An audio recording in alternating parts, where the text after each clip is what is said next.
Welcome to the Deep Dive. We're so glad you're here with us. Hello, everyone.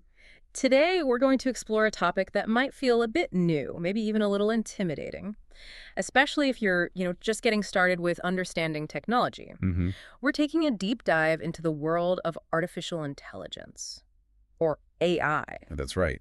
And our goal for you today, really, is to make AI clear, understandable, taking it one step at a time. Exactly. And to help us on this journey, we're using a fantastic guide. Excerpts from an ebook called Artificial Intelligence for Everyone.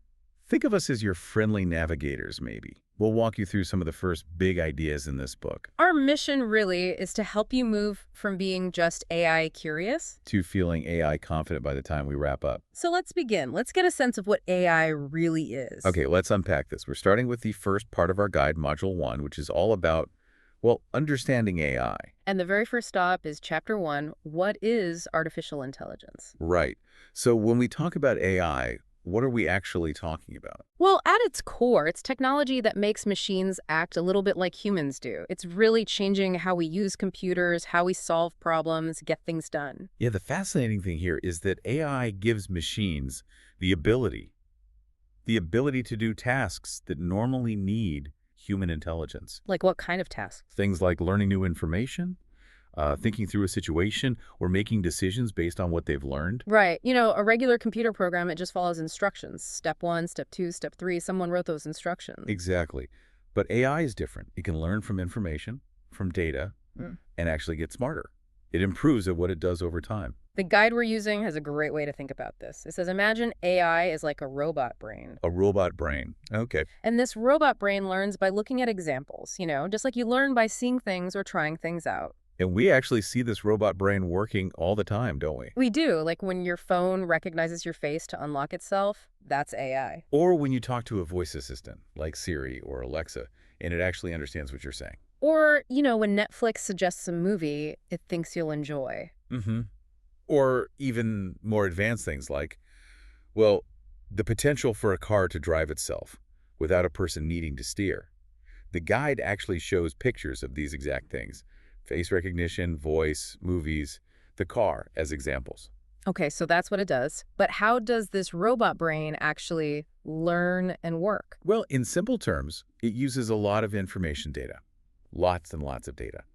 And it uses special sets of instructions called algorithms. Algorithms. Okay, what are those exactly? Think of them like step-by-step rules the AI follows. These rules tell it how to process the data, how to learn from it, and ultimately how to make decisions or predictions. And the guide breaks it down even simpler with another analogy I really like. AI isn't magic. It's math. It's math, yeah. Those algorithms are essentially mathematical rules that guide the AI. You can also think of the AI as a student who's just constantly practicing. The more examples, so the more data you give it, the smarter it becomes at its specific task. But, and this is important, it still needs teachers. Teachers. Like people. Yes, the programmers who design the algorithms and the people who provide and organize the data it learns from. Users too sometimes. Okay, so the main idea from this first chapter is that AI is about building machines that can, in some ways, think and act like people. Right. And sometimes, for certain specific jobs, they can even do things better or faster than a human could. The guide quotes it very simply. AI can do things like learn, think, and make decisions. And the image in the guide really drives this home, showing those examples, recognizing faces, understanding voices, suggesting movies, the self-driving car idea. It's also really important to grasp that AI isn't just one single thing. It's more like a collection of different techniques or approaches. Okay, what kind of techniques? The guide mentions a few key ones you'll hear about. There's machine learning. That's the big one about learning from data. Then there's natural language processing, or NLP. That helps computers understand human language, right? Like talking or writing. Exactly. And computer vision, which lets machines interpret and see visual information, like photos or videos. And you might not always notice it, but this stuff is already woven into our daily routines, often working behind the scenes, like that invisible helper the guide mentions. Yeah, like the suggestions you get for what to watch next on YouTube or Netflix. That's AI analyzing your habits. Or when your bank flags a transaction that looks suspicious, That's often AI working instantly to prevent fraud. So let's look a bit deeper at how AI learns and adapts. Because Ashley said this is a huge difference from older computer programs. AI actually improves by learning from experience. Right, it gets better by interacting with and processing more data. Can you give an example? Sure. Think about an AI chatbot, one designed to answer customer questions online. It gets better at understanding what you're asking and giving helpful answers by analyzing thousands, maybe millions, of past conversations it's had. So the more it talks to people, the more it learns how people ask things. Precisely. It learns the patterns. Or think about self-driving cars. Their AI systems are constantly learning. How? From driving? From processing huge amounts of data coming in from their cameras, their sensors, data about roads, traffic lights, pedestrians, other cars, everything. This constant flow helps them learn how to navigate and make driving decisions safely. So the more miles they drive and the more data they see, the better the AI gets. That's the idea. This whole learning process is generally called training. Training. You take a big collection of data, relevant data, and you feed it to the AI system for it to study. The AI's algorithms analyze this data to find patterns in relationships. And then it uses those patterns. Yes, it uses those learned patterns to make predictions or decisions when it encounters new information later on. The guide illustrates this really well, visually too, using a cat example. Imagine teaching AI to spot a cat in a picture. Okay, like teaching a kid animals. Exactly, like using flashcards. You show the AI thousands and thousands of pictures, some have cats, some don't. And the AI has to figure out what makes a cat a cat. Right. The visual in the guide shows these steps. First, you have data in all those photos. Then it goes to the pattern detective stage. That's the AI learning. Finally, it's graduation day. The AI can now confidently spot a cat in a new picture it's never seen before because it learned the patterns. Okay, that makes sense. It's learning from examples. Now, when we use the word intelligence for machines, it's really important to understand it's different from human intelligence. How so? Well, human intelligence involves complex things like emotions, creativity, self-awareness, a deep understanding of context, things machines don't currently have. So machine intelligence is more focused. Yeah, it's focused on processing information, finding those patterns we talked about, and making decisions based purely on data. So AI doesn't actually feel anything. It doesn't get happy or sad. Nope. And it doesn't think about things in the way you or I ponder something. It works by following logical steps and mathematical rules, those algorithms, again, operating on the data it gets. It finds patterns and arrives at an answer or a decision based on those patterns. The guide has another image for this, from data to detective, how AI learns to spot cats.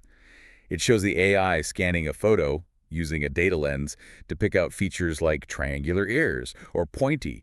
It even shows little calculation bubbles like pointy guess cat chance. Right. And through practice makes perfect, it reaches graduation with high confidence.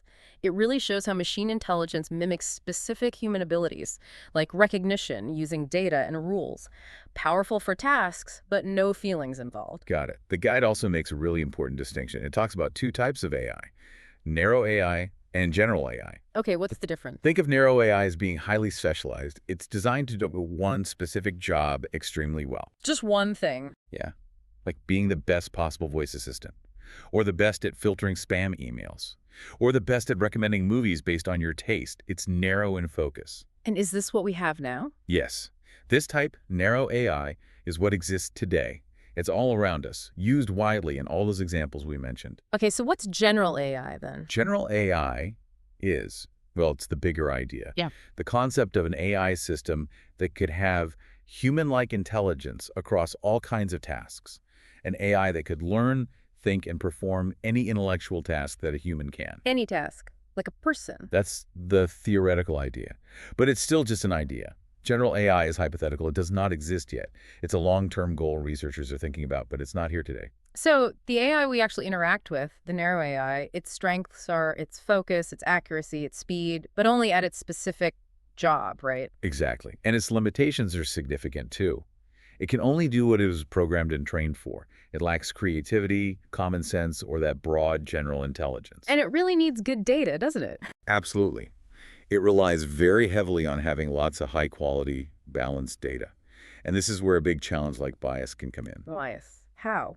Well, if the data used to train an AI is skewed or unfair, maybe it has way more examples of one group of people than another, or reflects historical unfairness. The AI can learn those unfair patterns. And then make biased decisions itself. Yes, it can even amplify those biases, like facial recognition struggling with certain groups if it wasn't trained on diverse enough faces. That's a real problem. And the idea of general AI, even though it's theoretical, it must bring up a lot of ethical questions too. It definitely does. Big questions. But since it doesn't exist yet, those are more for future discussion.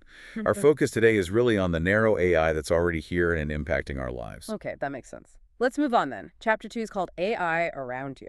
Right. This chapter really focuses on how AI is often hidden in plain sight in our everyday lives.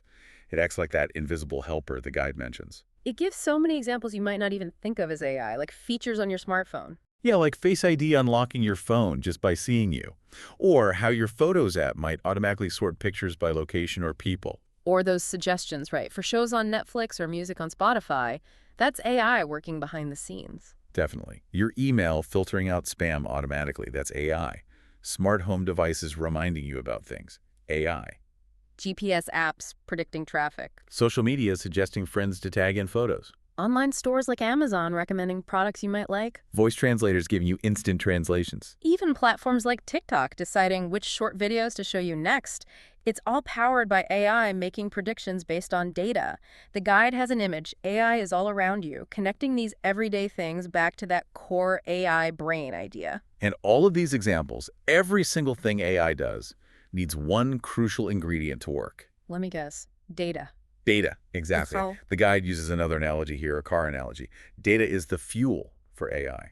like gasoline for a car. Precisely. Just like a car won't go anywhere without fuel, AI simply cannot learn or make decisions without data. And sticking with the fuel analogy, the quality of the data must matter too, right? Not just any data. Absolutely. The type of data, the amount of data, and especially the quality. This leads to a really, really important concept in AI. Garbage in, garbage out. Garbage in, garbage out, meaning If you feed bad quality, inaccurate, or irrelevant data garbage into an AI system, we're going to get bad results, garbage out. exactly. The quality of the output is completely dependent on the quality of the input data. It really drives home the point that AI isn't some, sci-fi thing coming in the distant future. It's already deeply integrated into our daily lives, often working quietly in the background. And your smartphone is probably the prime example of this. It's an incredibly powerful device that puts so many different AI capabilities right there in your pocket, accessible to almost everyone. The guide goes into a bit more detail on the personalized experiences that AI enables, especially when you're shopping online or watching entertainment. Thinking about those recommendation systems used by companies like Amazon, Netflix, Spotify, even Facebook or Instagram. Yeah, these systems are constantly analyzing enormous amounts of data about your behavior. What kind of behavior? What you buy, what you watch, how long you watch for, what you click on, what you like, who you interact with online, all sorts of things. They use AI to find patterns in all of this data. Patterns in how I use the app. Right. And based on those patterns, they predict what you might be interested in next. This personalization helps you discover new things, music, shows, products, and it also keeps you engaged with their platform. I see. AI is also behind a lot of those AI-powered customer service tools now, isn't it? Like the chatbots you see on websites. Definitely. They use that natural language processing, NLP, and machine learning we mentioned earlier. To understand what I'm typing. Exactly. To understand your questions, even if you phrase them in different ways, they can give instant answers to common problems, guide you through steps, or figure out when your issue is too complex and needs to be handed over to a human agent. And they can be available 24/7, which is handy. Right.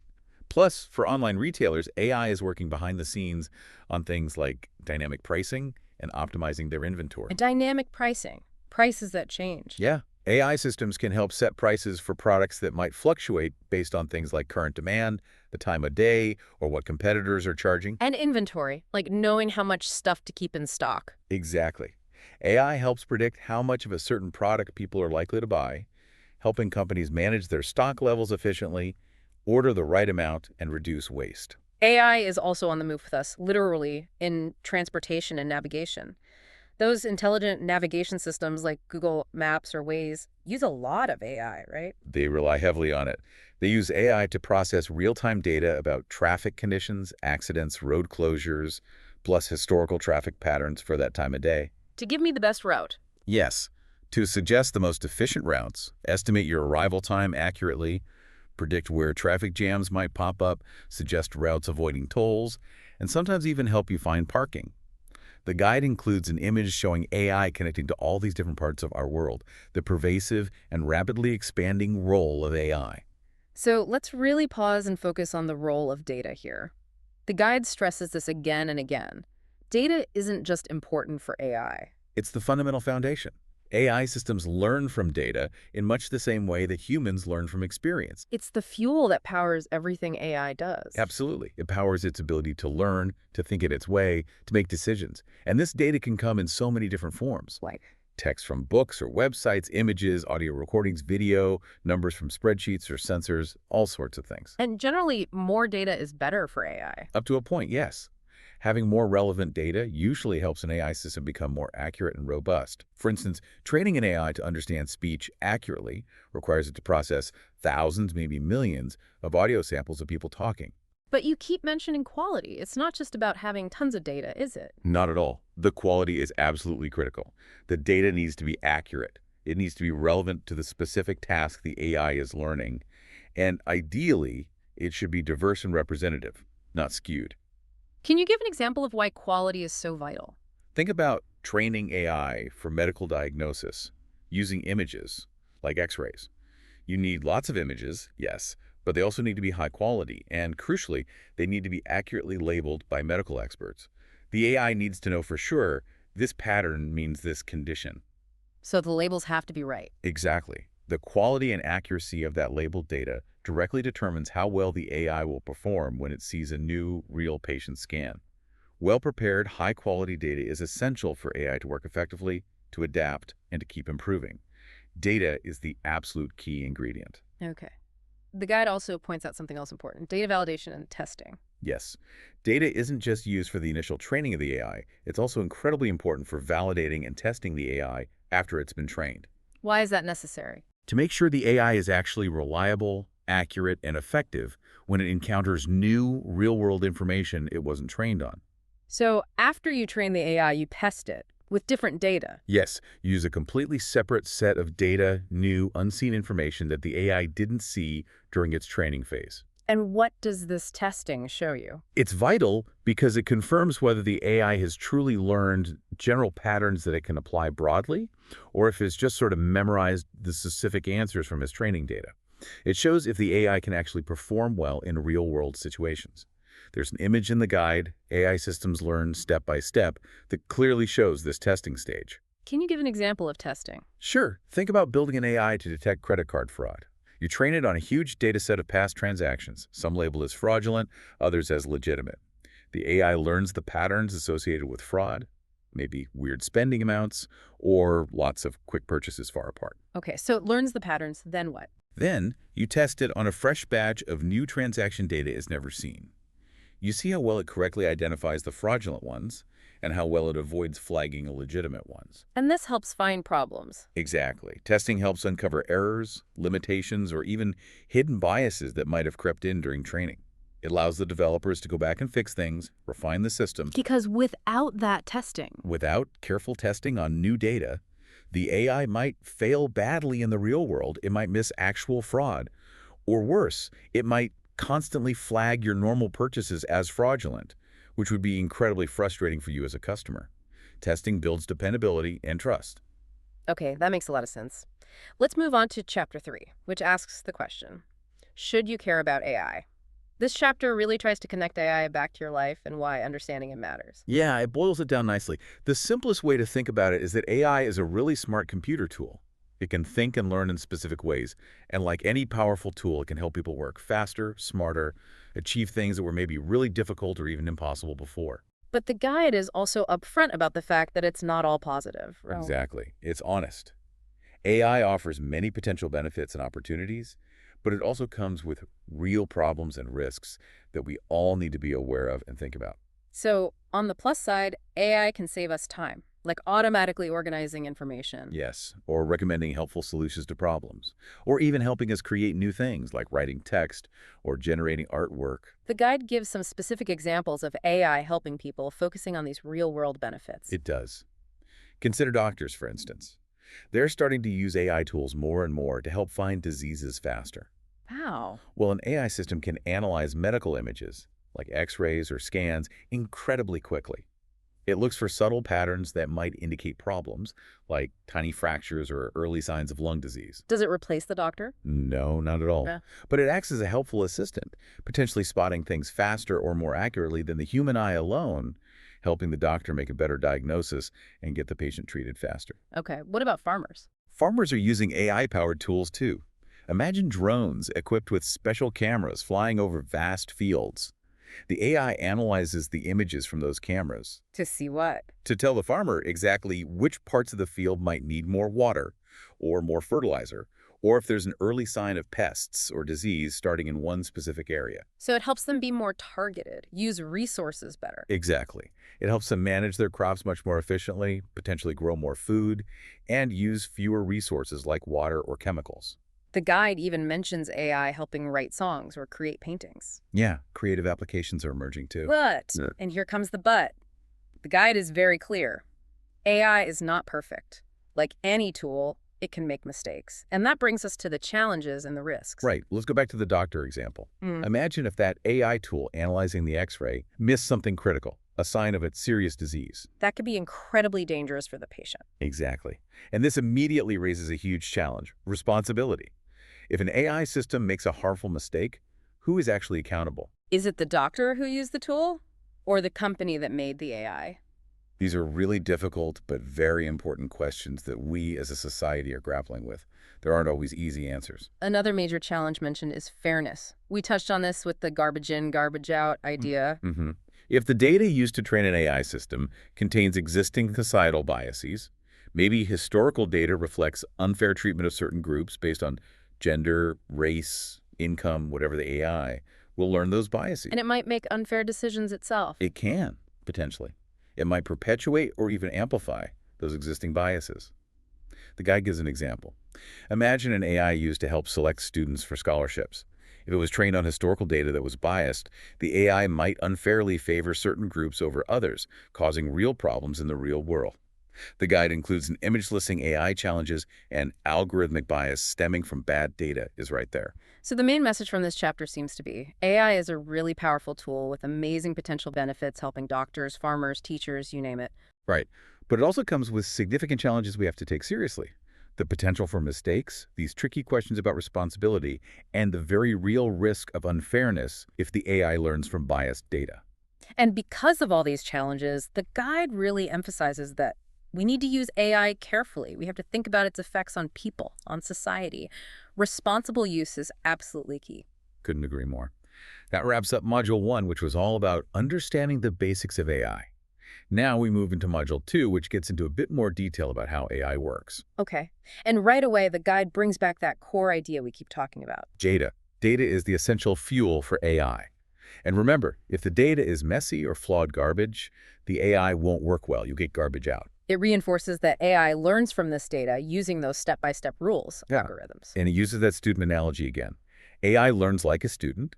It takes in lots of information, uses special rules, learns from mistakes, and gets better over time. Yeah. There's even an image titled AI uses lots of information, special rules, and mistakes to learn, showing this. So Chapter 4 is dedicated entirely to how AI learns, and it introduces two main ways AI systems get trained. What are they? The first is called supervised learning. Supervised, like someone is watching over it. Kind of. The guide explains it as AI learns like a student with a teacher. Imagine teaching a child different fruits. You show them a picture of an apple and say apple. You show them a banana and say banana. The pictures are labeled with the correct answer. Okay, so the teacher provides the labels. Exactly. In supervised learning, humans act as the teachers. They provide the AI with data that is already labeled with the correct answers or outcomes. The guide has an image called supervised learning, showing examples like photos clearly marked pointy ears for a cat or non-cat for something else. So going back to the cat example, to train an AI to spot cats using supervised learning, you'd show it thousands of photos. And each photo would be clearly labeled cat or not cat. And the AI learns from these labels. Yes, its algorithms analyze these labeled examples to figure out the features and patterns that consistently show up in the cat photos, like pointy ears, whiskers, specific shapes. And once it's learned those patterns from the labeled data, It can then look at a new, unlabeled photo it's never seen before and predict whether or not there's a cat in it. Supervised learning is all about helping AI make predictions or classify things based on the specific examples and answers it was taught. The guide has another image showing the steps of supervised learning. It makes it really clear. First, data collection, getting those labeled examples. Second, training the model the AI learns from the data.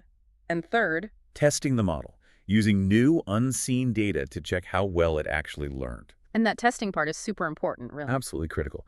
It's how you find out if the AI can genuinely apply what it learned to new situations it hasn't encountered before. If the AI struggles during testing, makes too many mistakes. It might need more training. Or maybe the data wasn't good enough. Exactly. It might need more labeled examples, or maybe the initial data needs to be improved or cleaned up. So supervised learning sounds pretty common and useful, especially when you have clear examples and you want the AI to learn specific categories or predict specific outcomes. The guide talks about applications of supervised learning. A prime example is in medical diagnostics.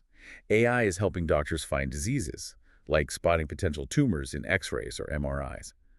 How? It's trained on thousands of medical images. That have been carefully labeled by expert radiologists, showing exactly where tumors or other abnormalities are. The AI learns these visual patterns. So it can help doctors spot them more accurately or quickly in new scans. That's the goal. Another big one is language translation, like Google Translate. These tools are trained on massive collections of text. That have already been translated between languages by humans. Precisely. The AI learns the rules, the grammar patterns, the word correspondences by studying millions of these existing translations. Now, the guide does mention a challenge with supervised learning, doesn't it? Getting all that labeled data sounds like a lot of work. It can be. Collecting and accurately labeling huge amounts of data takes significant time, effort, and often expert knowledge. It can be a bottleneck. Are there ways around that? Well, technology is helping. Things like crowdsourcing platforms can sometimes be used to label data more quickly, and researchers are always looking for more efficient ways. And they're also working on combining supervised learning with other methods. Yes, combining it with other approaches like the second main type we'll discuss to make AI systems even stronger, more flexible, and able to learn in more complex situations. Okay, so what's the second main type of learning? That's unsupervised learning. Here, the AI finds patterns without guidance. It's quite different. No guidance, no teacher. Right. In this method, the data given to the AI does not come with any labels or correct answers. How does it learn then? Think of it like this. Imagine giving a child a big box full of mixed-up building blocks, different shapes, sizes, colors, and just letting them play. No instructions. What would they do? Well, they might start sorting them on their own, right? Maybe put all the red blocks together, or all the square ones, or all the big ones. They find patterns and create groups based on what they observe, without being told how to do it. Okay, so unsupervised AI does something similar with data. Exactly. The AI is given a data set with no predefined categories or labels. Its job is to explore this data and find hidden patterns, structures, or similarities within it all by itself. Is getting this kind of data easier, since it doesn't need labels? Often, yes. Collecting unlabeled data can be simpler and less expensive. However, and this is crucial, the quality of the data still matters immensely. If the data is messy, incomplete, or full of irrelevant noise, the AI will really struggle to find any meaningful patterns. So how does the AI find these hidden patterns? What techniques does it use? It uses specific algorithms designed for exploration. Two common techniques mentioned are clustering. Like grouping similar things together, like the blocks example. Precisely. Grouping similar data points together, and dimensionality reduction, which is a way to simplify very complex data by focusing only on the most important features or dimensions. Where is unsupervised learning actually used? The guide gives some real-world examples, right? It does. One big area is customer segmentation in marketing. How does that work? Businesses use unsupervised learning to analyze data about their customers' buying habits, website clicks, demographics. The AI finds patterns and automatically groups customers into different segments, maybe like frequent buyers, deal seekers, or new visitors. And that helps businesses understand their customers better. Yeah, and tailor their marketing or product offers more effectively to each group. What else? Fraud detection in banking is another powerful application. Unsupervised learning can look for unusual or anomalous patterns in transaction data that don't fit the normal profile. Like things that stick out as weird? Exactly. Like multiple rapid transactions from geographically distant locations or sudden large purchases unlike a customer's usual behavior. These outliers, these anomalies found by the AI, can signal potential fraud much faster than humans might spot them. You mentioned recommendation systems earlier, like Netflix. Do they use unsupervised learning too? They often use a mix of methods. While they rely heavily on your labeled history, supervised, they might also use unsupervised techniques to find clusters of users with similar tastes or clusters of movies with similar attributes, even if those clusters aren't predefined genres. This helps them recommend things you might like unexpectedly. Okay. Any other examples? Unsupervised learning is also key for anomaly detection in general, finding anything unusual. This is used in cybersecurity to spot weird network traffic that could be a hack, or in manufacturing to identify defective products. And in science. Yes. In scientific research, it helps scientists explore massive, complex data sets. Think genomics, astronomy, climate data. The AI can uncover hidden relationships or groupings that humans might completely miss, leading to new insights and discoveries. It can even help with image and speech recognition, even without labels. It can help improve them. By analyzing huge amounts of unlabeled images or audio, AI can learn fundamental features on its own, like common shapes, edges, textures in images, or basic sound components, phones, and speech. This pre-training can make the later supervised training more effective. Now, the guide also points out some specific challenges with unsupervised learning. What are they? One is interpretability. Sometimes the AI finds patterns or creates clusters, but it can be hard for humans to understand why it grouped things that way. What does the pattern actually mean? It often requires human experts to analyze and interpret the AI's findings. So it finds a pattern, but doesn't explain it. Not always clearly, no. Another challenge is its heavy dependence on data quality. Just like supervised learning, it needs clean, relevant data. If the data is noisy or poor, the AI might find meaningless patterns or no patterns at all. And it can be complex to run. Yes, computational complexity can be an issue. Analyzing large, unlabeled data sets often requires a lot of computing power and time, which can be expensive. Despite those challenges, the guide seems optimistic about the future of unsupervised learning. Very optimistic. The potential is seen as extraordinary, especially as computers get faster and algorithms get smarter at handling complex, messy, real-world data. There's an image in the guide, Future Potential of Unsupervised Learning in AI, hinting at this with complex data visuals. And researchers are working on combining methods, right? Mixing unsupervised with supervised. Yes, and with other techniques like reinforcement learning, which we haven't discussed much, to create AI that's more robust, adaptable, and capable of learning in more sophisticated ways. The guide also mentions something called self-supervised learning. What's that? That's a really interesting area. It's sort of a bridge between supervised and unsupervised. The AI cleverly creates its own labels from unlabeled data. How? For example, you could give an AI a sentence with a word missing, and its task is to predict the missing word based on the context. In doing so, it's essentially creating its own supervised learning problem from unlabeled text. This can save a huge amount of human labeling effort. And these advancements could lead to breakthroughs. The guide suggests so. Potential breakthroughs in fields like healthcare, improving diagnosis from unlabeled medical data, education, more personalized learning, and environmental protection, finding critical patterns in climate data. To make all this learning stuff more concrete, the guide provides a case study, how Netflix uses AI for recommendations. Right. It paints that familiar picture. Yeah. You settle down for the evening, open Netflix, and somehow it suggests shows or movies that feel like they were picked just for you. It feels like magic sometimes, but it's not. It's AI. Lots of AI. Netflix uses it extensively, not just for the main recommendations, but even for customizing the little pictures, the thumbnails you see for each show. They change the pictures. Yeah. Based on your viewing history, the AI might show you a thumbnail featuring an actor you seem to like, or a type of scene, like action or romance, it predicts you'll respond to, all in an effort to get you to click play. Wow. Okay, so how does it do this? Data again, I assume. Massive amounts of data about your viewing behavior. What you watch, how long you watch it for, when you pause, rewind, or skip ahead, what you explicitly rate or review. It tracks almost everything. And the AI analyzes all that. Yes, it analyzes all that information to find patterns in your preferences and predict what you're most likely to enjoy watching next. The goal is to keep you engaged, keep you watching. Does it mostly use supervised or unsupervised learning for this? Primarily supervised learning, using labeled data about the content itself, things like genre, comedy, drama, sci-fi, actors, directors, plot summaries, user ratings. So first, there's huge data collection. Netflix records pretty much everything you do on the platform. Everything. Clicks, pauses, skips, ratings, reviews, time of day, device used. Then that data fuels the training process. The AI learns patterns from your specific behavior. If you watch a lot of sci-fi movies starring a certain actress, The AI learns that pattern and uses it to predict other similar content you might like. and based on those learned patterns, it generates your personalized recommendations. Right. Tailoring your homepage just for you. And it's not static. There's constant refinement.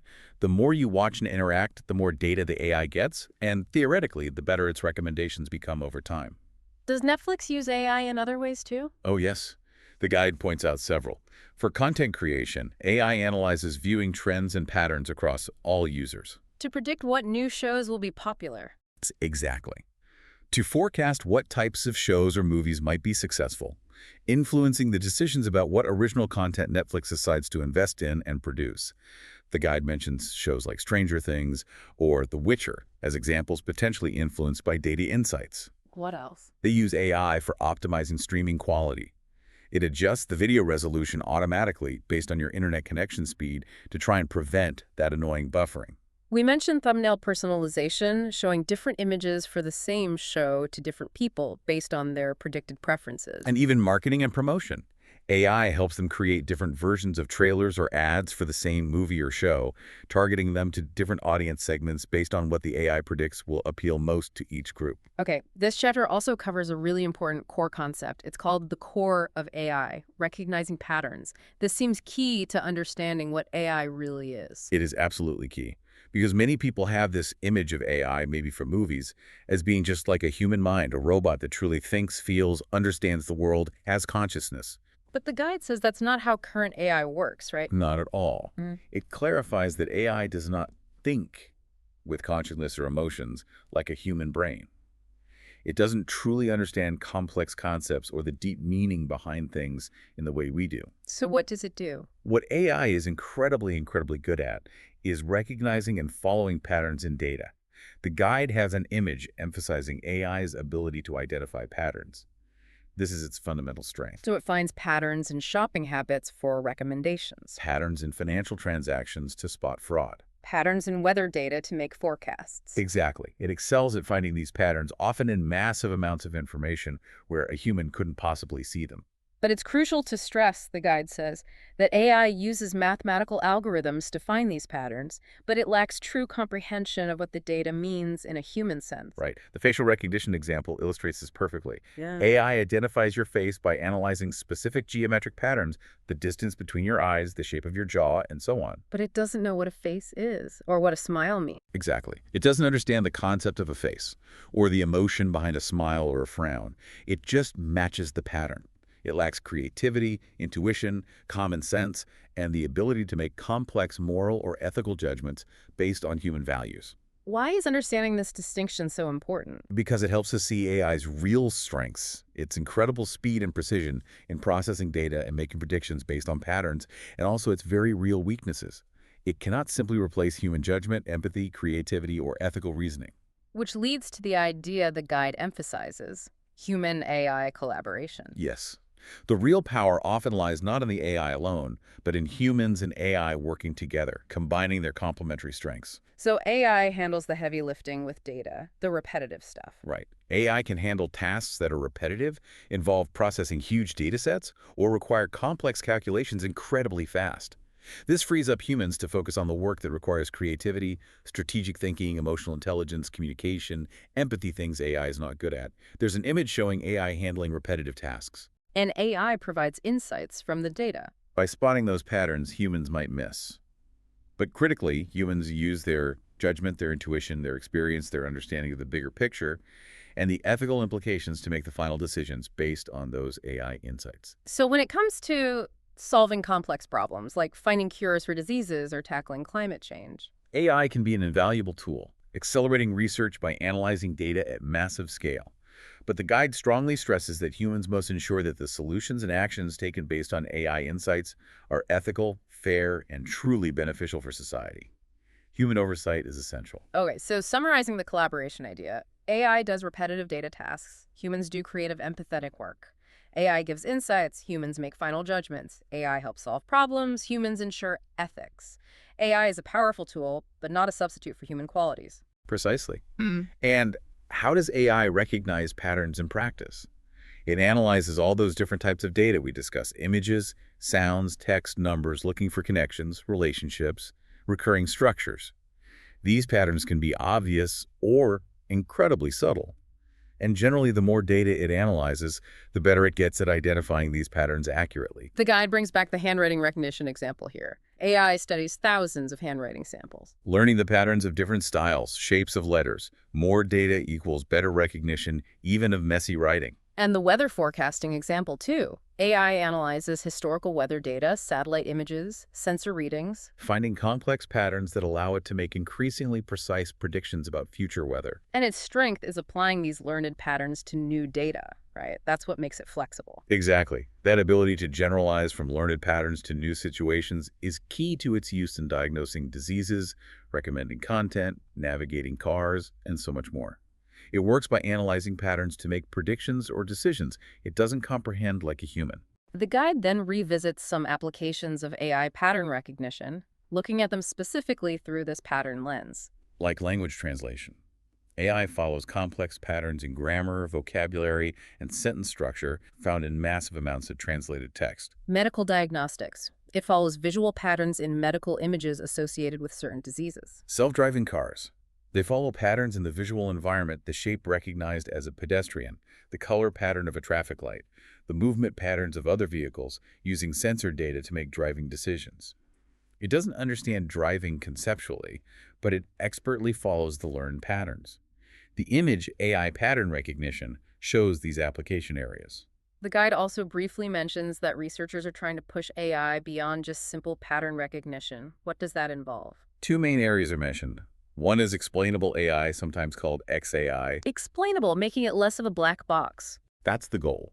Research in XAI aims to make AI systems more transparent so they can actually show why they made a particular decision. For example, if an AI recommends denying a loan application, XAI would try to highlight the specific data points or patterns it used to arrive at that conclusion. Why is that important? It builds trust. It helps users understand and potentially debug the AI. It's crucial in high-stakes areas like finance, healthcare, and legal settings where you need to know the reasoning behind a decision. And the other area pushing beyond patterns. That's the long-term ambitious goal of general AI again. Seeking that human-like intelligence, the ability to reason, learn, and adapt across a wide variety of tasks, not just specific ones based on learned patterns. Still very far off, but it inspires research into making AI more adaptable and capable. Okay, so let's quickly summarize Chapter 4. AI learns using data and algorithms, mainly through supervised learning, with labeled data, like a student and teacher, and unsupervised learning, finding patterns in unlabeled data on its own. Its core superpower is recognizing patterns, but it doesn't understand things like humans do. Good data is vital, and human oversight is essential, and researchers are working on making AI more explainable and eventually maybe more generally intelligent. That's a great summary. Now, Chapter 5 really zooms in on the food for AI. Data. The guide really wants this concept to stick. They repeat that core analogy again, don't they? Data is the fuel for AI, like fuel for a car. Without it, AI can't learn, can't make decisions, can't do anything useful. and it hammers home again. Not all data is equal. Quality, type, quantity all matter. And that critical phrase. Garbage in, garbage out. Bad data leads to bad AI performance. Simple as that. It also reminds us that AI isn't magic. It's just computers practicing with data, getting smarter by learning from that data. Right. And the guide lists the different types of data that AI systems work with. We touched on these, but let's revisit them. Text, images, audio, video, and numerical data. Let's maybe look a bit closer at these types and where they're used. Numerical data, first data made of numbers. The guide says this is often simpler for AI. Yes, because it's usually very structured, like in a spreadsheet or a database. It's used heavily in things like stock market trading algorithms, which analyze endless streams of price numbers and market trend data to make buy-sell decisions in fractions of a second. But it's also used in things like personalized recommendations, like YouTube or Netflix. That seems less obvious. It is, but think about it. AI uses a lot of numerical data about your viewing habits. Numbers representing how long you watched a video, duration, how many times you replayed something, numerical ratings you give, the frequency you watch certain genres. AI analyzes these numbers to understand your preferences and make recommendations. YouTube uses numerical data about viewing habits extensively. Are there challenges even with simpler numerical data? Oh, definitely. It still needs careful analysis.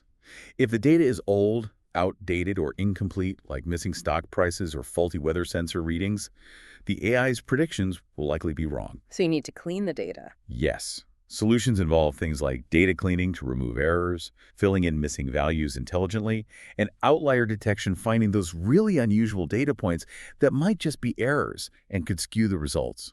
Quality and completeness are still essential for dependable results, even with numbers.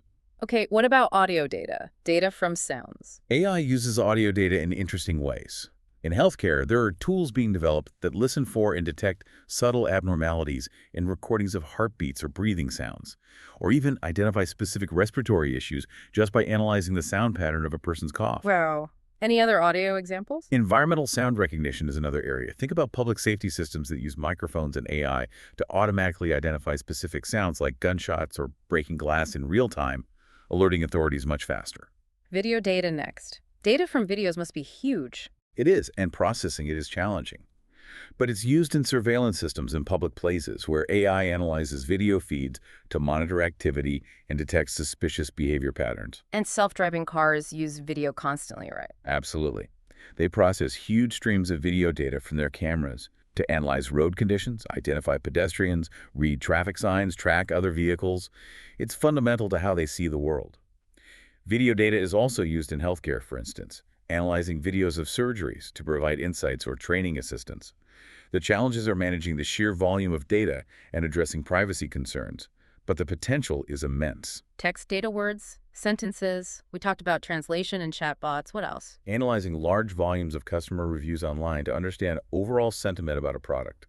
Automatically summarizing long articles or documents. Spam filtering relies heavily on analyzing text patterns. And image data, pictures, facial recognition, medical scans. Right. Also used in security systems for identifying objects, in quality control and manufacturing to spot defects visually, organizing your photo library. Lots of applications. So stepping back, how does AI use data, regardless of the type, text, image, sound, number, video? AI analyzes the data to find those crucial patterns and understand the relationships within it. AI systems are trained to process these various types, and they excel at finding patterns, often very subtle ones, that a human might easily miss, especially in large data sets. It finds the patterns and then makes predictions or solves problems based on what it learned. Exactly. And as we've said, more data generally helps it become more accurate and efficient at doing that.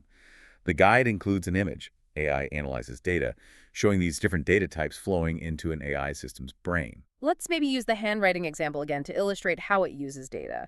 Okay.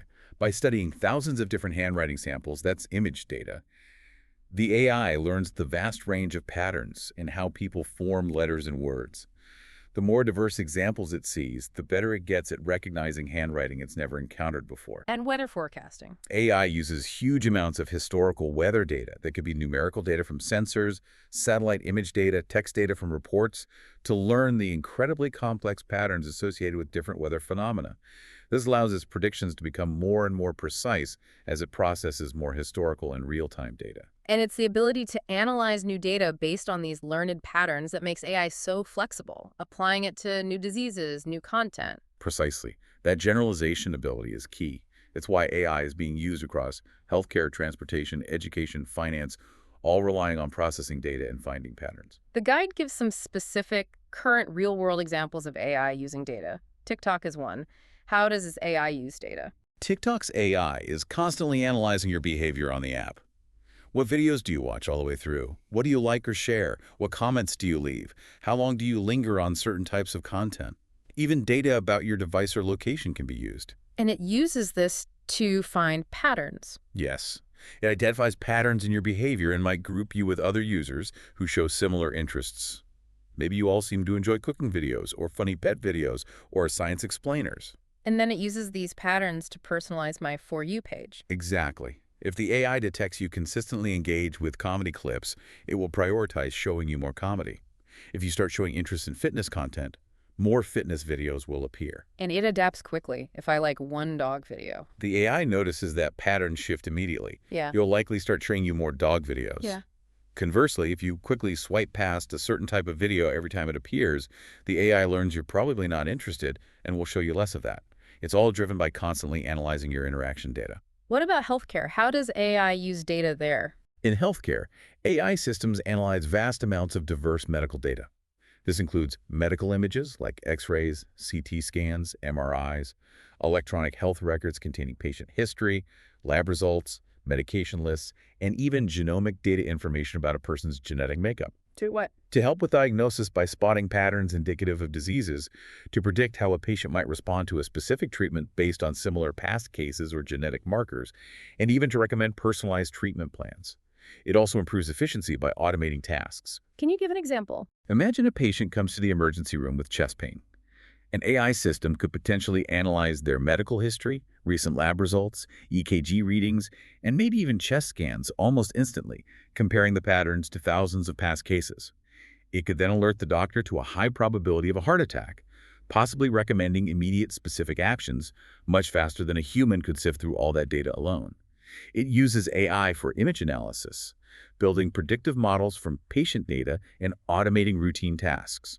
The guide shows an image transforming healthcare through AI, illustrating these varied roles. Another big one is e-commerce, like Amazon. They use AI extensively, analyzing customer data. What kind of data? My purchase history. Yes, your purchase history, what products you've browsed online, what you've put in your shopping cart or added to your wish list, maybe even demographic information. To recommend other products. That's a big one.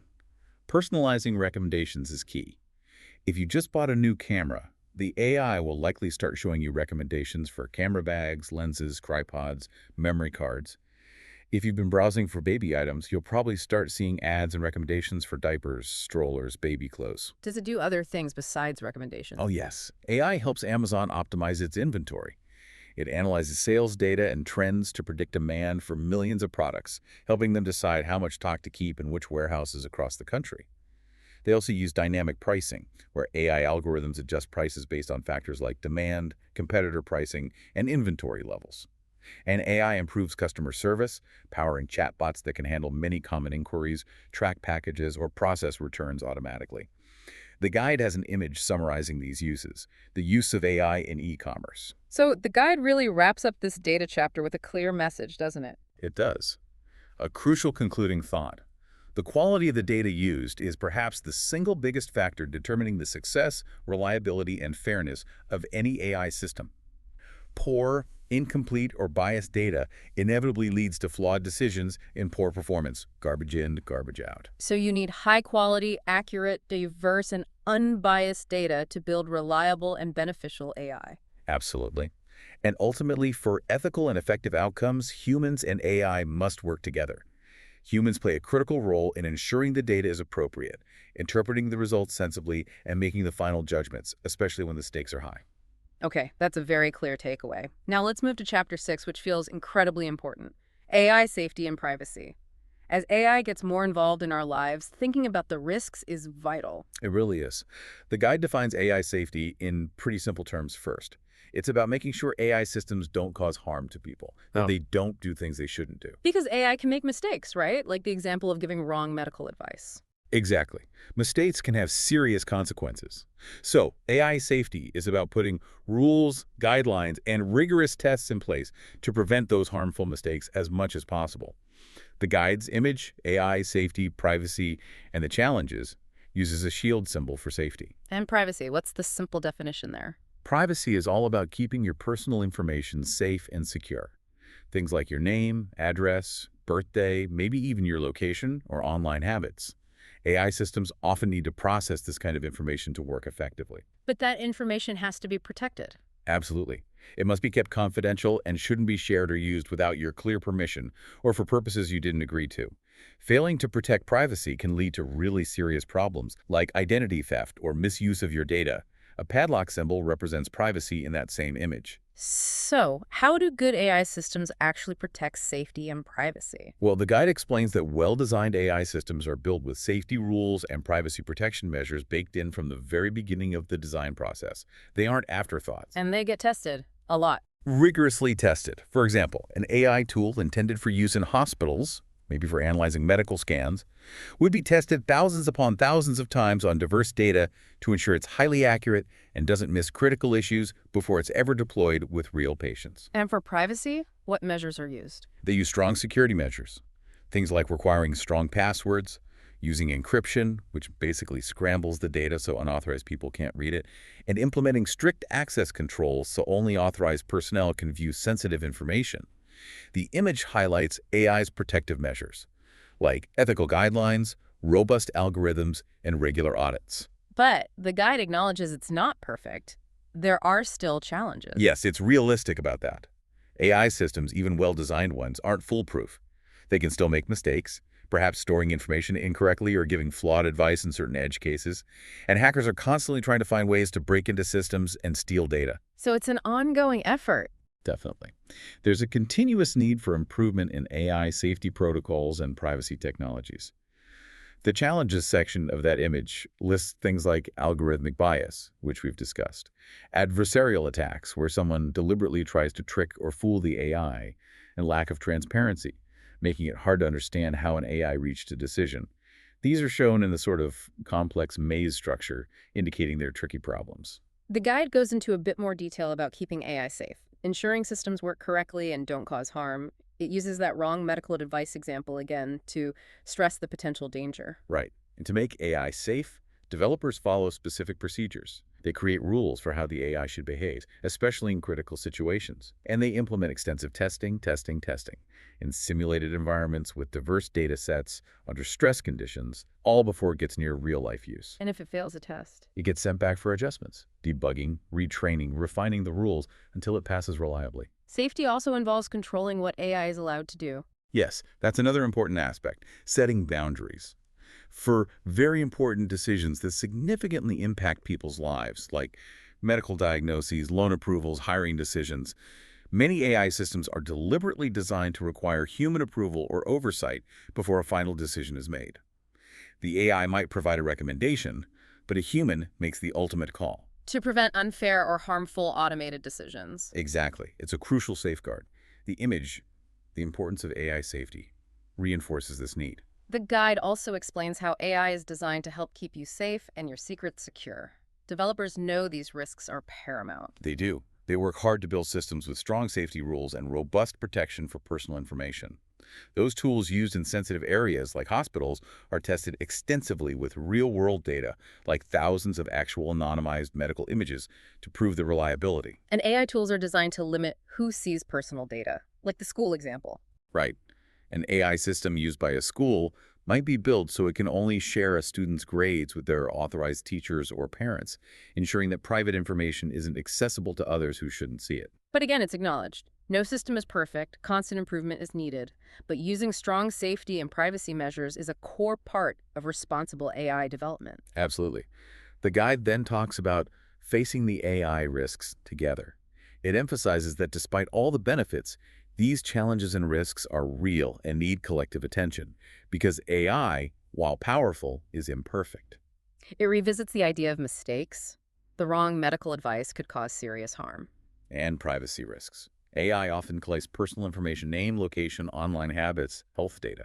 If this isn't kept incredibly secure, it's vulnerable to being stolen or misused through hacking or data breaches, which can cause significant damage to individuals. So these challenges mean we need to be really careful about how we deploy and use AI. Exactly.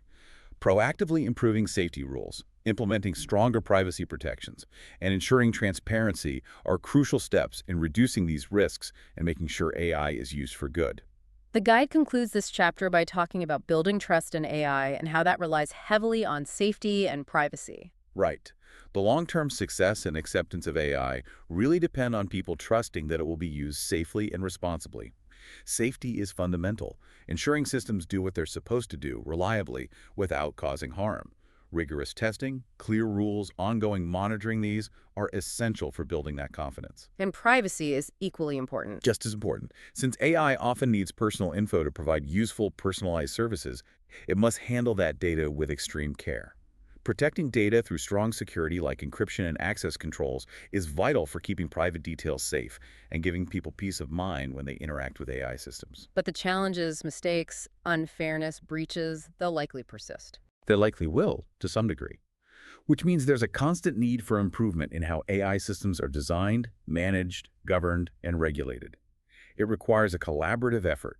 Developers, the organizations using AI, regulators, and users all need to work together. So ultimately, the guide says it's the combination of strong safety, robust privacy, and a commitment to continuous improvement that makes AI reliable and beneficial. Responsible use means thinking carefully about the risks and actively working to reduce them while still harnessing AI's power. A very important message. And that concludes our really deep dive into the first 6 chapters, the foundational aspects of AI. Now, we shift gears slightly into Module 3 of the guide, AI Evolution and Transformation. This looks more at how AI has developed over time and how it's changing the world around us now. Okay. Chapter 7 is titled The Evolving AI, and the guide points out something interesting. The idea of AI isn't actually new, is it? Not at all. Researchers and scientists have been thinking about and studying artificial intelligence for many decades, going way back. But the progress we've seen just in the last, say, 10, 15 years has been absolutely incredible.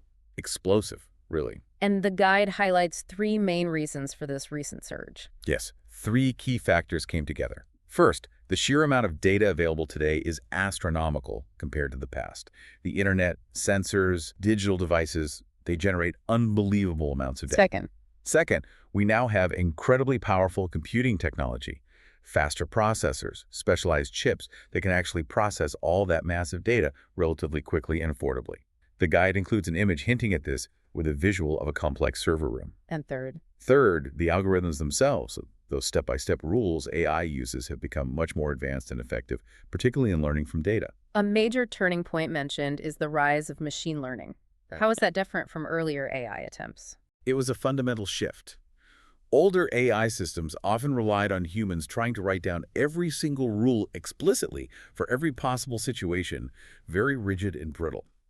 Machine learning systems, instead, learn the rules themselves directly from the data they are fed. So they weren't limited by programmers having to anticipate everything. Exactly. This ability to learn from data allowed ML systems to find complex patterns, make predictions, and continuously improve their performance without needing explicit programming for every little detail. It made AI much more flexible, powerful, and efficient. The guide briefly summarizes how machine learning works in those 3 basic steps: data collection, training the model on the data, and then testing and deployment for real-world use. And then there was another big leap within machine learning called deep learning. Yes, deep learning has been a major driver of recent breakthroughs.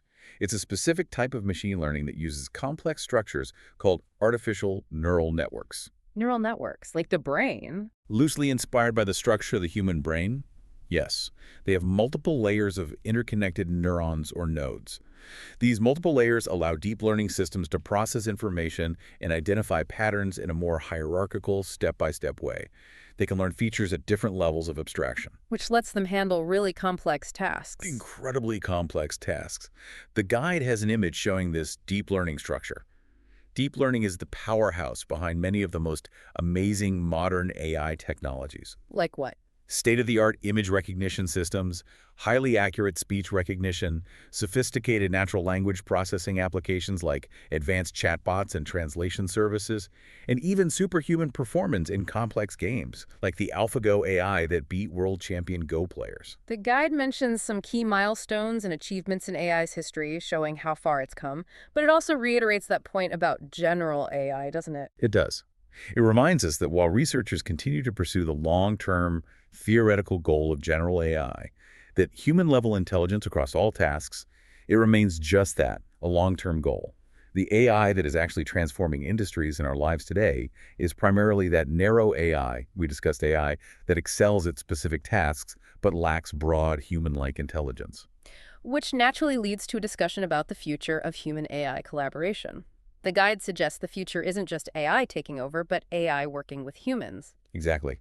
It emphasizes the idea of AI enhancing human abilities, helping us achieve more than we could on our own, rather than simply replacing us across the board. How does that collaboration work? Well, AI can complement our strengths. AI is great at handling tasks that are repetitive, data-intensive, or involve complex calculations at speed. This can free up humans, as we said, to focus on work needing creativity, critical thinking, strategic planning, emotional intelligence, complex problem-solving, empathy, things AI can't do. There's an image showing AI handling repetitive tasks to illustrate this. So AI handles the grunt work, humans handle the higher level thinking and feeling. In many cases, yes.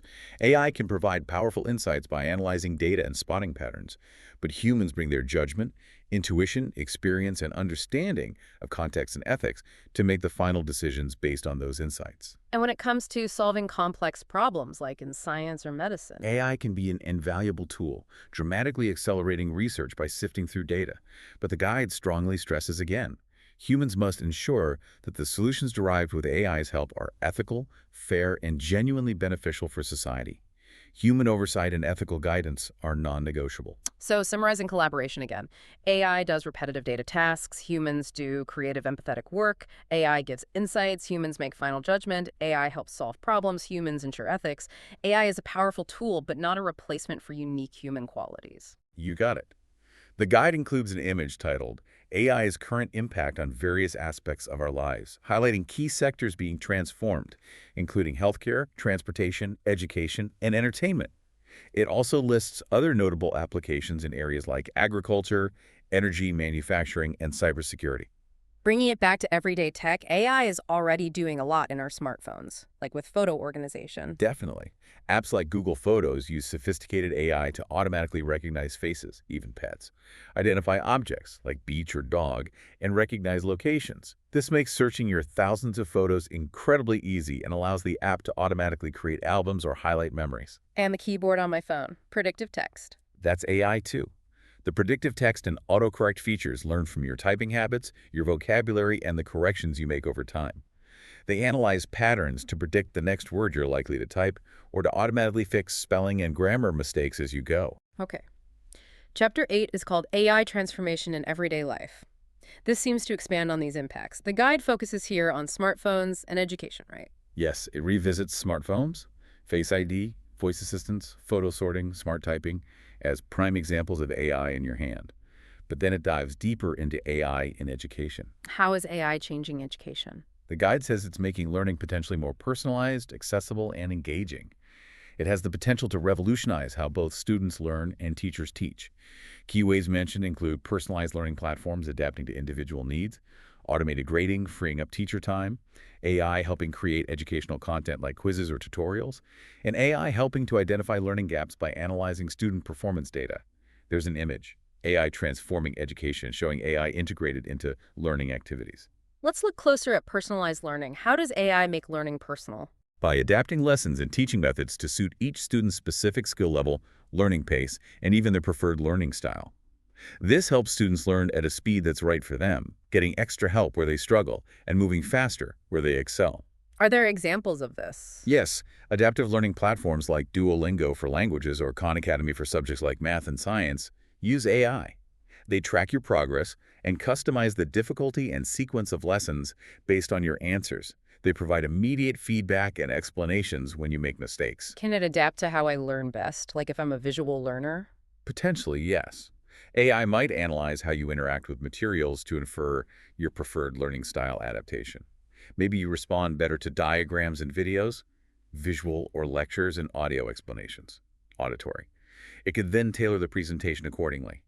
The goal is to let students learn in the way that works best for them, at their own pace. A case study mentioned is Dreambox, an AI math platform that analyzes how students solve problems, not just if they get the right answer, to adjust difficulty dynamically. What about intelligent tutoring systems, ITS? Are they like AI tutors? Essentially, yes. They aim to provide automated one-on-one support, much like a human tutor would. For homework help. Yes. They can provide step-by-step guidance on solving problems, breaking down complex concepts, and offering instant feedback. For test preparation, AI can analyze your performance on practice tests to identify strengths and weaknesses and generate personalized study plans.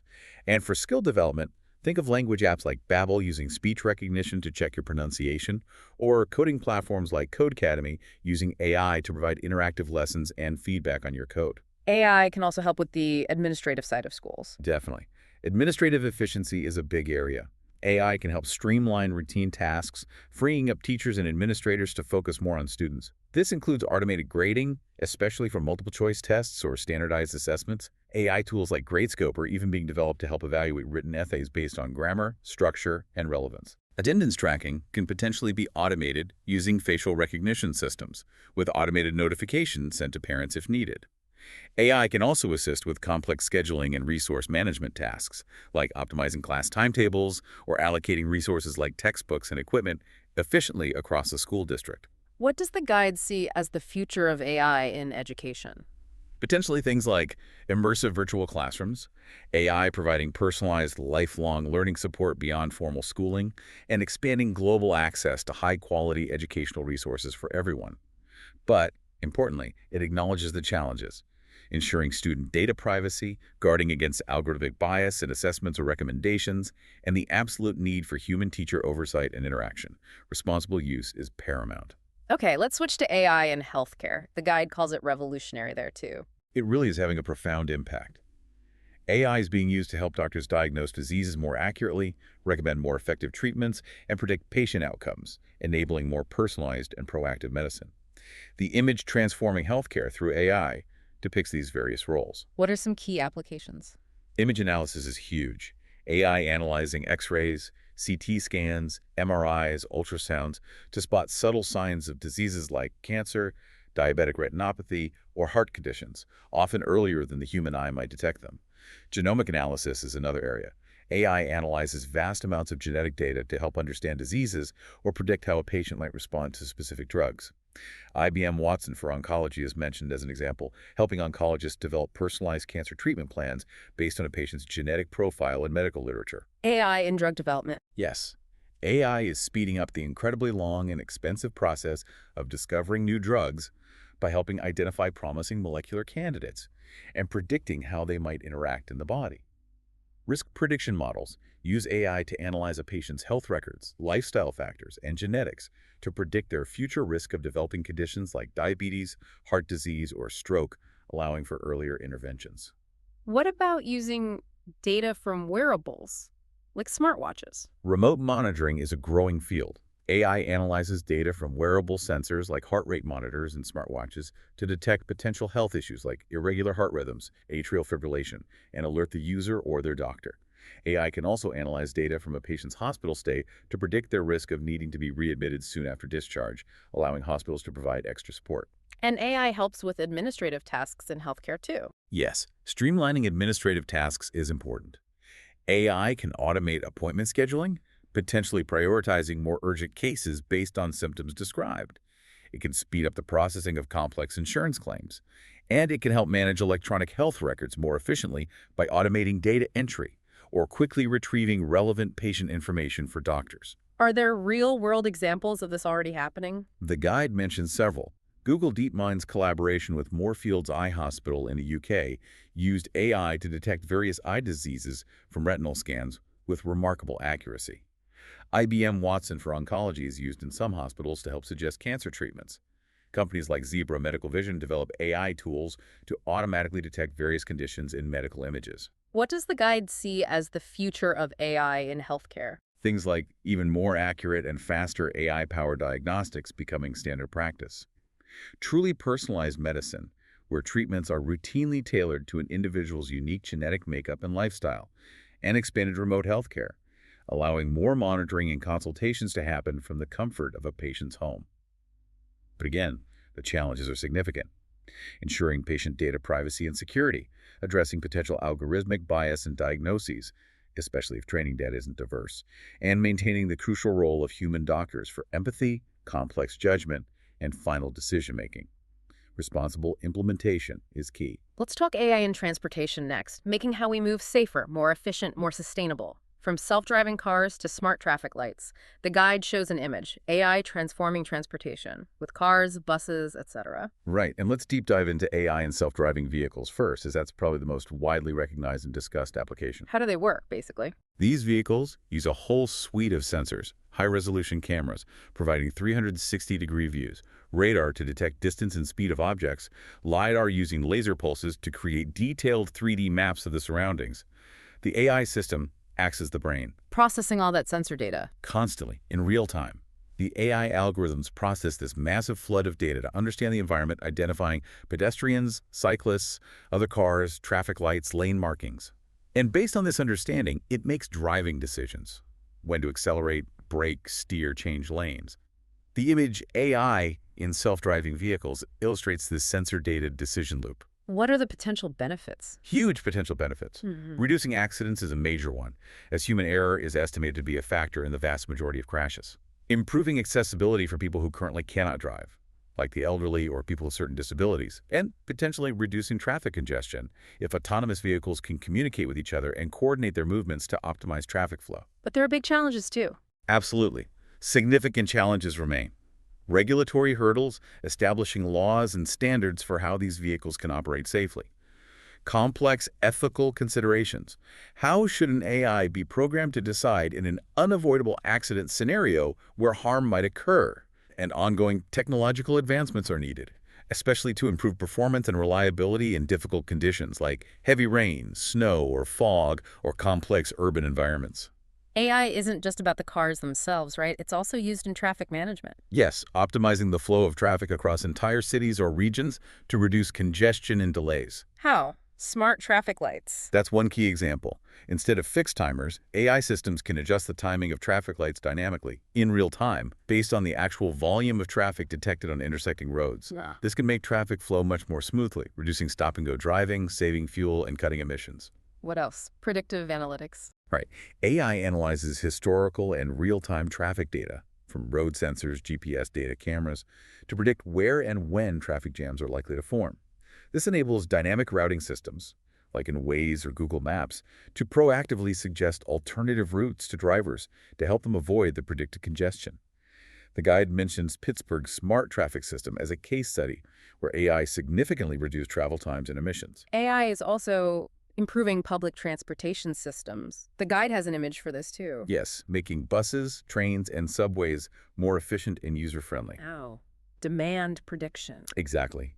AI analyzes historical ridership data, maybe factoring in weather or special events, to predict when and where demand for public transit will be highest. This helps transit agencies optimize schedules, add extra vehicles when needed, dynamic scheduling, and avoid running empty buses. Route optimization for buses too. Yes, finding the most efficient routes based on current traffic and road conditions, with real-time adjustments if there are unexpected delays. AI also enhances safety in public transit through predictive maintenance, using sensors on buses or trains to monitor components and predict potential failures before they cause a breakdown. And incident detection, using AI to analyze camera feeds at stations or on vehicles to automatically spot unusual or potentially dangerous activity like fights or accidents. What about logistics and delivery? Companies like Amazon or FedEx must use AI heavily. Extensively. Optimizing their vast delivery networks relies hugely on AI. Route optimization for their trucks. Definitely. Finding the most efficient routes for thousands of delivery trucks, considering traffic, delivery locations, time windows, vehicle capacity, fuel efficiency. It's a massive computational problem that AI excels at, including making real-time adjustments for unforeseen delays. Predictive analytics for them too. Yes, for demand forecasting, predicting what products people in specific areas are likely to order, which helps them position inventory closer to customers, and for providing more accurate delivery time predictions. And inside their warehouses. Automated warehouses increasingly use AI-powered robots for tasks like picking items off shelves, packing boxes, and sorting packages. AI systems also manage inventory management, optimizing stock levels to minimize storage costs while ensuring products are available. That guide highlights Amazon's AI-powered logistics network as a prime example integrating all these aspects. What's the outlook, the future of AI in transportation? The guide suggests a future with potentially widespread, fully autonomous vehicles operating safely on our roads. The development of truly smart cities where transportation is seamlessly integrated with energy grids, communication networks, and other urban systems using AI, and contributing to more sustainable transportation by optimizing efficiency and potentially powering shared electric autonomous fleets. Let's shift gears to AI in agriculture, helping farmers grow more food more sustainably. That's the goal. AI is being used to monitor crops, predict yields, and optimize the use of precious resources like water and fertilizer. Using drones and satellites? Yes. Drones and satellites capture detailed aerial or satellite imagery of farmland. AI algorithms analyze this imagery. To look for problems. Exactly. To detect subtle signs of potential issues in real time, maybe areas affected by pests, diseases, nutrient deficiencies, or water stress, often before they be visible to the naked eye walking the field. This allows farmers to target interventions only where needed. What are the benefits? Increased yields, hopefully. Reduced costs by using less water, fertilizer, or pesticides. Improved environmental sustainability through more precise resource management. This approach is often called precision farming. Using AI to be precise with water and fertilizer. Right. Variable rate technology, VRT, uses AI to control farm machinery, to apply different amounts of inputs to different parts of a field based on sensed needs. AI-powered irrigation systems analyze data from soil moisture sensors, weather forecasts, and plant needs to determine the optimal amount of water and automate the watering schedule. The guide mentions John Deere's precision agriculture equipment incorporating AI for planting, fertilizing, and harvesting operations. Predictive analytics also helps farmers make better decisions about when to plant, harvest, or sell their crops by analyzing data on weather patterns, potential climate adaptation needs, and market trends pricing. The guide also briefly touches on AI in robotics beyond the warehouse examples, robots becoming part of daily life. Potentially, yes. AI is making robots much more capable and adaptable. The guide mentions household robots being developed for chores like cooking assistants, cleaning like robot vacuums, or even lawn mowing or minor repairs. And companion robots? That's another area of research. Robots designed to provide support or companionship, perhaps for elderly care, reminding about medication, facilitating video calls, offering social interaction, or even assisting with childcare, monitoring, homework help, teaching basic skills. Of course, AI robots are already heavily used in manufacturing for assembly, welding, painting, and quality control, and starting to appear in customer service roles in retail or hospitality as concierges or guides. What about AI in entertainment? How is it changing things there? It's enhancing and transforming both how content is created and how we consume it. Recommendation systems are a huge part of that, right? Netflix, Spotify, YouTube. Absolutely. AI analyzing your behavior and finding patterns to provide those personalized suggestions is central to the modern entertainment experience. The benefits are an enhanced user experience, finding things you like easily, increased engagement, keeping you on the platform longer, and better content discovery, surfacing things you might not have found otherwise. What's the future of AI in entertainment look like? The guide suggests even more hyper-personalized experiences tailored dynamically to your mood or context. AI playing a bigger role in immersive virtual reality, VR, and augmented reality, AR, entertainment, and potentially more collaborative creativity where AI acts as a sophisticated tool assisting human artists, musicians, or writers. But yet challenges around data privacy, intellectual property rights for AI creations, and potential job displacement for human creators need careful consideration. AI is also getting involved in content creation itself, creating music or art. Yes, that's a fascinating and rapidly developing area. AI-generated music systems can compose original music in various styles or moods, sometimes used for background tracks or personalized soundtracks. AI-generated art? Tools like DeepArt or Midjourney use AI to create unique visual art based on text descriptions or existing images. Sometimes it's seen as AI creating art, other times it's a new tool for human artists to collaborate with. And AI writing scripts or stories? Large language models like OpenAI's GPT can generate various forms of text, including basic scripts, articles, poems, or even components for interactive storytelling experiences. Finally, the guide mentions AI being used to help tackle solving global challenges. Yes, applying AI's analytical power to some of the world's biggest problems, like climate change, using AI to improve climate models, predict impacts more accurately, or optimize renewable energy grids. Food security using AI for precision agriculture to boost yield sustainably, or optimizing food supply chains to reduce waste.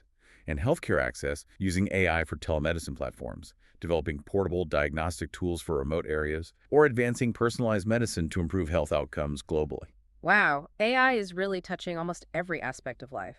Which brings us to the final chapter in the guide, Chapter 9. AI development considerations. This circles back to the responsibilities involved. Exactly. It emphasizes that while AI brings all these incredible opportunities, its growing integration to our lives also surfaces serious challenges and ethical questions that we absolutely must think about carefully.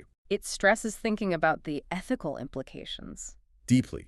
Two key ethical concerns are highlighted again: privacy and fairness. Privacy first.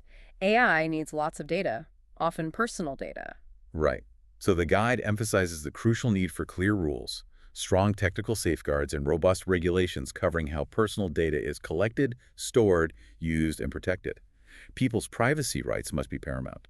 Transparency is vital here too. You should have a right to know how your data is being used and have some control over it. And the second big one, fairness and bias. Yes. The guide repeats the core truth. AI systems are only as good and only as fair as the data they learn from. If the training data reflects existing societal biases related to gender, race, age, income, or anything else, The AI will learn those biases. it will learn them, and it might even amplify them, leading to unfair or discriminatory outcomes when the AI is used for making decisions about loans, jobs, housing, or even criminal justice. The guide states clearly that developers and organizations using AI have a responsibility to prioritize fairness, actively audit their systems for bias, and work continuously to identify and mitigate it in both the data and the algorithms. The guide also mentions other challenges we've touched on, like job loss potential, accountability. Yes, the potential impact on jobs as AI automates more tasks, and that complex question of accountability, who is responsible when an AI system makes a mistake that causes financial loss, injury, or other harm. These remain significant societal challenges to address. But despite these serious challenges, the guide reiterates the transformative potential. It does. It points again to the power of AI in applications like improving medical imaging, enabling safer transportation through self-driving technology, providing incredibly useful personalized recommendations, and enhancing security through better fraud detection. So what's the bottom line? How do we move forward? The guide states very clearly that responsible development practices are essential.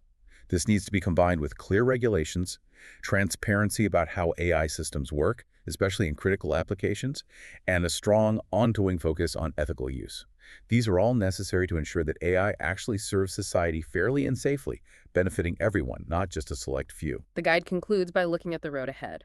The future is promising, but needs careful navigation. Exactly. The future with AI is full of potential for positive change, but realizing that potential requires us to proactively and thoughtfully address the challenges. We need to ensure the benefits are shared equitably and that the risks are managed safely.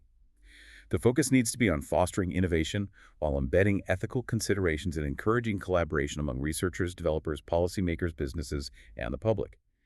The image AI is transforming industries summarizes this potential impact across sectors. It revisits the exciting possibilities one last time. AI robots solving global problems. Yes, the potential for AI-powered robotics to revolutionize daily life and care, and the potential for AI to make significant contributions to tackling huge global challenges like climate change, food security, and healthcare access. But it immediately follows that with the ethical considerations again. Bias, privacy, transparency, jobs. Right. Reinforcing that these ethical dimensions cannot be separated from the technological development. They must be central to the ongoing conversation about AI's future. So the chapter wraps up by saying the future holds immense potential, but unlocking it responsibly requires careful planning, thoughtful regulation, ethical foresight, and continuous collaboration. That's the core message. Wow, we've certainly covered a huge amount of ground today, haven't we? Starting from the absolute basics of what AI even is. You really did. We started by unpacking that core idea. AI makes machines act a bit human-like, specifically by learning from data, and how that's fundamentally different from simple computer programs just following fixed instructions. We looked at all the places AI is already around you, often invisibly in your phone, on streaming services, helping with navigation, online shopping. Hammering home that data is its absolute fuel. Then we explored why you should care about this. We looked at the amazing benefits AI offers in fields like medicine and farming, but balanced that immediately with the crucial challenges. The fact that AI can make mistakes, the difficult question of who's responsible when it does, and the very real risk of unfairness or bias if it learns from flawed data. We took a detailed look under the hood at how AI learns, breaking down the two main methods. Supervised learning, where it learns from labeled examples like a student with a teacher and flashcards. And unsupervised learning, where it has to find patterns all on its own in unlabeled data, like sorting a mixed box of toys without instructions. We saw again how absolutely crucial data is the food for AI, discussing the different types like text, images, audio, numbers, and video, and reinforcing that fundamental concept. Garbage in leads to garbage out. Quality and relevance are key. And we spent important time on AI safety and privacy, defining what they mean, how good systems try to build in protective measures, the challenges like mistakes and hacks that still exist, and why building trust through safe, secure, and responsible design is absolutely essential. We also touched on the evolution of AI, how it's not new, but recent progress has exploded thanks to massive data, powerful computers, and smarter algorithms like machine learning and deep learning. And we saw how these advancements are transforming industries like healthcare, transportation, education, and entertainment, and impacting everyday life through our smartphones, agriculture, robotics, and even creative fields. Finally, we cover those critical considerations for AI development, the need to constantly grapple with ethical issues like privacy, fairness, bias, accountability, and the impact on jobs as AI becomes ever more integrated into our world. So hopefully, by walking through these foundational chapters from the guide, you've now got a much more solid footing for understanding artificial intelligence. Even if you came into this feeling like you had no prior computer knowledge, you've definitely taken significant steps, from maybe just being AI curious To feeling much more AI confident. Now, the guide points out, as we discussed, that the ultimate science fiction idea of general AI, a single AI with human-like intelligence across all possible tasks, that's still purely theoretical, a distant goal. Right. But the ongoing development of the narrow AI we do have today, the AI built for specific tasks, involves researchers constantly exploring ways to make these systems more adaptable, more capable, more flexible than ever before. And it also mentions that researchers are actively exploring ways to combine different learning methods, blending supervised, unsupervised, maybe other techniques precisely to create AI systems that are more versatile, able to handle a wider range of tasks, maybe even tasks they weren't explicitly trained for initially. So, considering that AI fundamentally learns by recognizing patterns in data, and researchers are pushing to make it more adaptable, maybe combining learning approaches to become versatile across many different, perhaps even unexpected tasks. What new kinds of patterns might AI need to recognize in the future to achieve that true versatility? And maybe even more fundamentally, what kind of new or different data might it need access to in order to learn those future patterns? That's a fascinating question to ponder as you continue your journey understanding the evolving world of AI.